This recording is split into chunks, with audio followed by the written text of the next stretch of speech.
Les théories du complot, parfois, il vaut mieux en rire qu'en pleurer. Et pour en rire, quoi de mieux que de se moquer des arguments et du style de ces théories elles-mêmes? Au fil des années, les théories du complot sont devenues un genre en soi. Tout un code s'est créé autour des articles et vidéos complotistes. Le genre de musique, la manière d'argumenter, les accusations de mensonges généralisés. Ces éléments reviennent souvent et permettent d'identifier un discours complotiste. Et s'il existe un genre, il est possible d'en imiter la forme pour en produire une parodie, comme on peut le faire avec un genre cinématographique comme le western ou le cinéma d'horreur. C'est comme ça que des parodies de théories du complot se sont multipliées sur la toile, pour se moquer de ce genre et faire rire le public, mais aussi pour démontrer que les mécanismes de ces théories sont absurdes. Un complot mondial serait à l'origine de nombreuses théories du complot.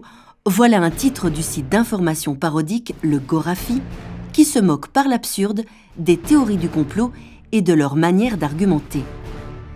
On peut lire dans l'article que depuis plus de 50 ans, ce sont les mêmes personnes qui créent et entretiennent toutes les théories du complot dans le but de cacher la vraie vérité. Comme la plupart des théories du complot, Le Gorafi dénonce l'action d'un groupe secret qui organise une manipulation à grande échelle. Mais l'idée centrale est évidemment complètement loufoque.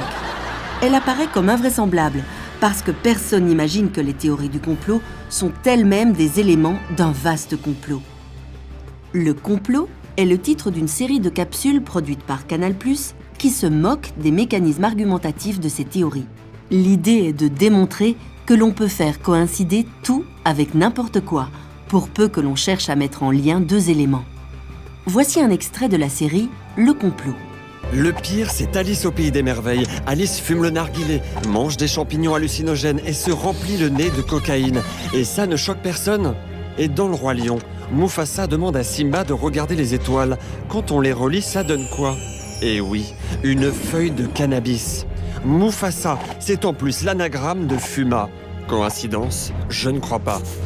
En exagérant la fragilité des démonstrations des théories du complot, ces petits films soulignent par l'humour qu'il est simpliste d'associer des éléments qui n'ont pas de rapport entre eux pour tenter de révéler une conspiration. Et vous, pourriez-vous inventer d'autres détournements comiques de théories du complot ?